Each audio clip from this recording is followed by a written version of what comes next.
right to this, a suggestion via a channel member. Let's check it out. Now, little did Robinson know at this point that by providing so many details, he was writing his own charging document. Robinson told his roommate that he had been planning the assassination for more than a week, saying, "I had enough of Kirk's hatred. Some hate can't be negotiated out of. If I'm able to grab my rifle unseen, I will have left no evidence. Going to attempt to retrieve it again. Hopefully, they will have moved on." Oh, yeah. I'm worried. Yeah, he in fact wrote his own charges. I was wondering why they were so long. Understand this here. I saw the video of him in court before I actually heard what was going on in the messages. My old man would do if I didn't bring back Grandpa's rifle.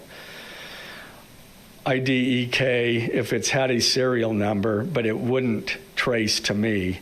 I worry about prints. I had to leave it in a bush where I changed outfits.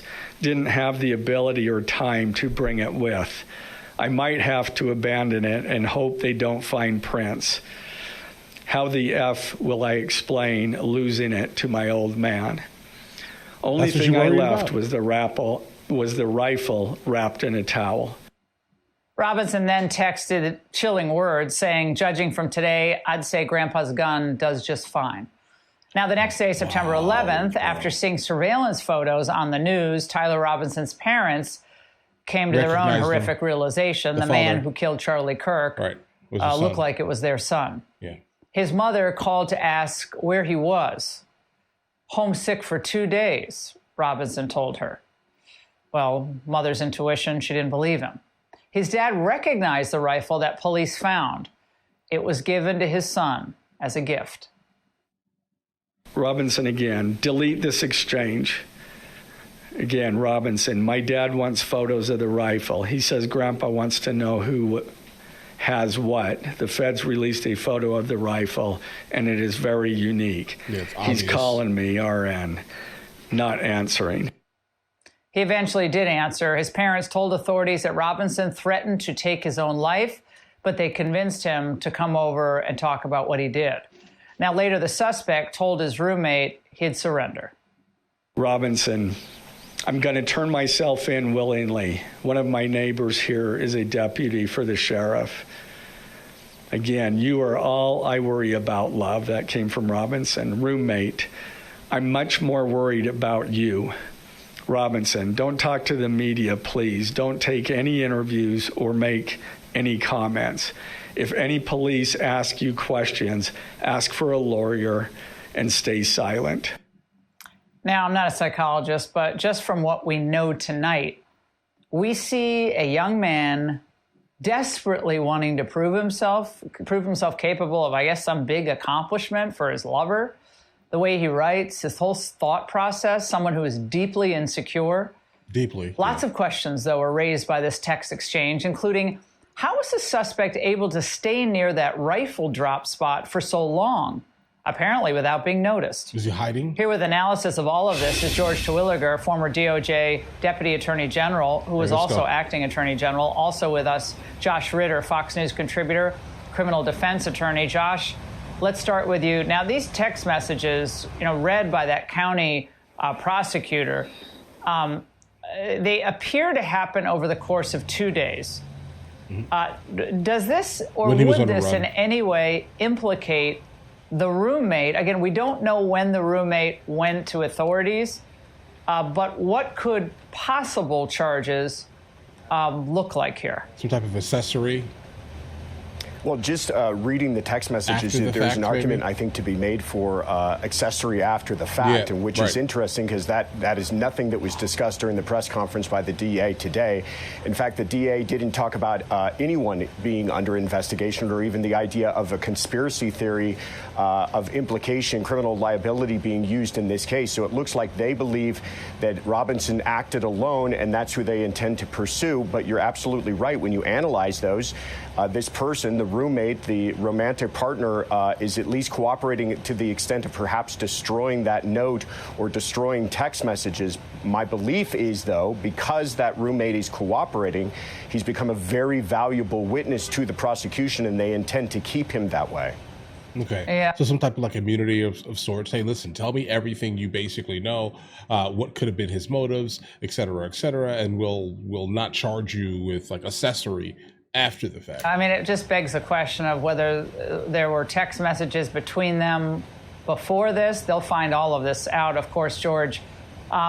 Do you see an opportunity, George, before we get to the federal charges, your take on this extraordinary text chain that was read aloud today?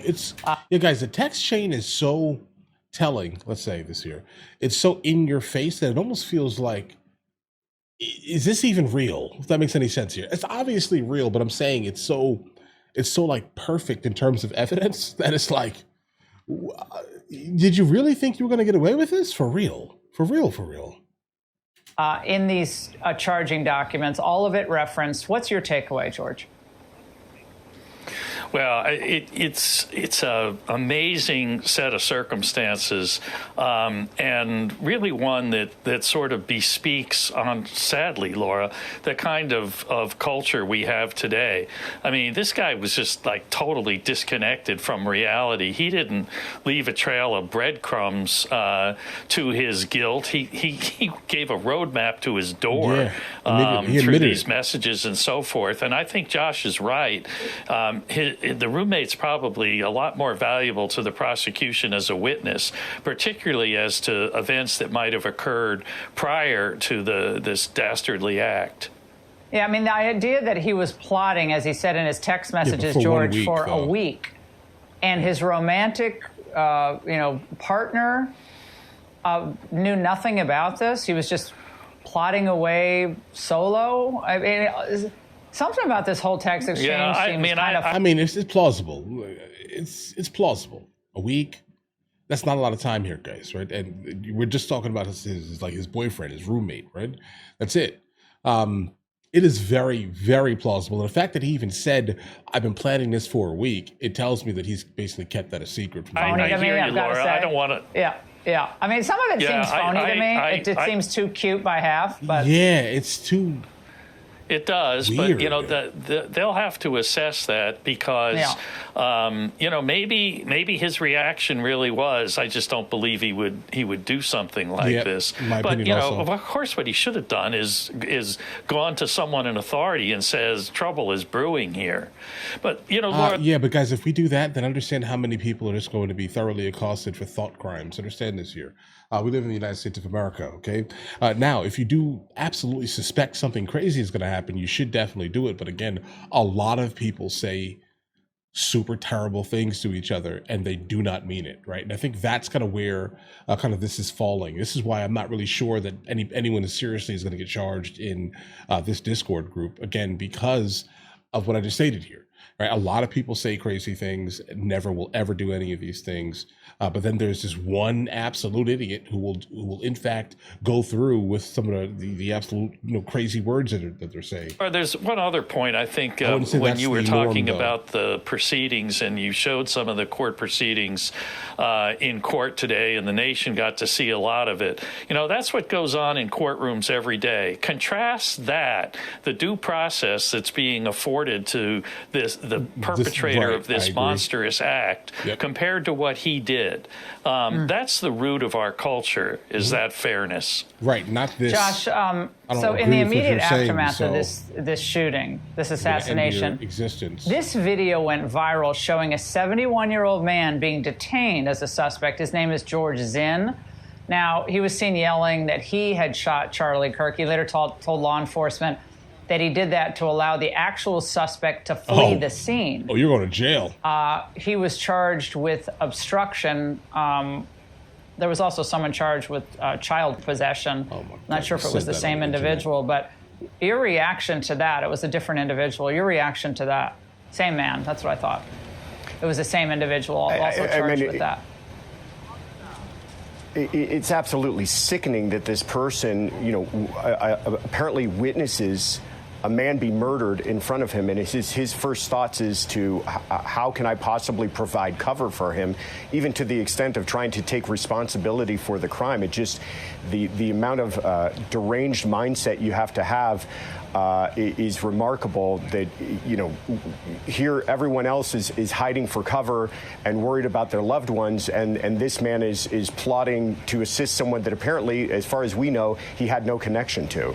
As far as we know. The book has to be thrown at all these people, and that brings us, George, to the... Yeah, guys, hold on. Like, I'm just hearing that side of the story. I thought it was just some random guy.